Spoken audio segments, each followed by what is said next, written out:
Loss ആഞ്ചലസിന് ആശങ്കയായി വീണ്ടും കാട്ടുതീ.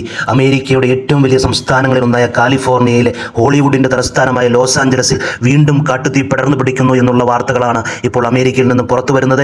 7 ഇടങ്ങളിലായിട്ടാണ് കാട്ടുതീ ഈ പ്രാവശ്യം പടർന്നു പിടിച്ചുകൊണ്ടിരിക്കുന്നത്. 5000 ഏക്കറിൽ നിന്നും 8000 ഏക്കറിലേക്ക് 1.5 മണിക്കൂർ കൊണ്ടാണ് കാട്ടുതീ വ്യാപിച്ചതെന്ന് അധികാരികൾ മുന്നറിയിപ്പ് നൽകുന്നു. അതുകൊണ്ട് തന്നെ 31,000 ആളുകളോട് ലോസ് ആഞ്ചലസിന്റെ 80 കിലോമീറ്റർ വടക്കായിട്ട് പടർന്നു പിടിച്ചിരിക്കുന്ന കാട്ടുതീ മുന്നറിയിപ്പ് അവർ നൽകിയിട്ടുണ്ട്. എത്രയും വേഗം ആ പ്രദേശങ്ങളിൽ നിന്നുള്ള ആളുകളോട് ഒഴിഞ്ഞു പോകുവാനുള്ള മുന്നറിയിപ്പും കൂടി കാലിഫോർണിയ സംസ്ഥാനത്തെ അധികാരികൾ നൽകിയിട്ടുണ്ട്. പിന്നെയും അതിവേഗം വരണ്ട കാലാവസ്ഥയും വരണ്ട കാറ്റുമാണ് കാട്ടുതീ അതിവേഗം പടർന്നു പിടിക്കുവാനുള്ള കാരണം എന്ന് കാലാവസ്ഥാ വകുപ്പ് മുന്നറിയിപ്പ് നൽകിയിട്ടുണ്ട്. അതുകൊണ്ട് തന്നെ ഈ മുന്നറിയിപ്പ് നൽകിയിരിക്കുന്ന പ്രദേശങ്ങളിൽ നിന്ന് ജനങ്ങളോട് എത്രയും പെട്ടെന്ന് ഒഴിഞ്ഞു പോകുവാനുള്ള മുന്നറിയിപ്പാണ് ജനങ്ങൾക്ക് നൽകിയിരിക്കുന്നത്. ഇനിയും കാട്ടുതീ അതിവേഗം പടർന്നു പിടിക്കുവാനുള്ള സാധ്യത അധികാരികൾ പറയുന്നുണ്ട്. കഴിഞ്ഞ ഏതാനും ദിവസങ്ങൾക്ക് മുമ്പ് നടന്ന കാട്ടുതീയിൽ 38,000 ഹെക്ടറോളമാണ് ലോസ് ആഞ്ചലസ് പ്രദേശത്തെ കത്തിനശിച്ചത്.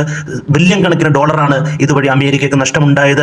ആൾനാശം കുറവായിരുന്നെങ്കിലും കാട്ടുതീ മൂലം അമേരിക്കയുടെ സാമ്പത്തിക സ്ഥിതിയിൽ വളരെ വലിയ ഒരു ഇൻഷുറൻസ് കമ്പനികളൊക്കെ പാപ്പരാകുന്ന ഒരു അവസ്ഥയിലാണ് കഴിഞ്ഞ തവണത്തെ കാട്ടുതീ അതിവേഗം പടർന്നു പിടിച്ചുകൊണ്ട് ലോസ് ആഞ്ചലസിന് ഉണ്ടാക്കിയ നഷ്ടം. അതുപോലെ തന്നെയാണ് ഈ ഒരു അവസ്ഥയിലേക്ക് ഇപ്പോഴും വരണ്ട കാറ്റാണ് അവിടെ ഏറ്റവും വലിയ പ്രശ്നം.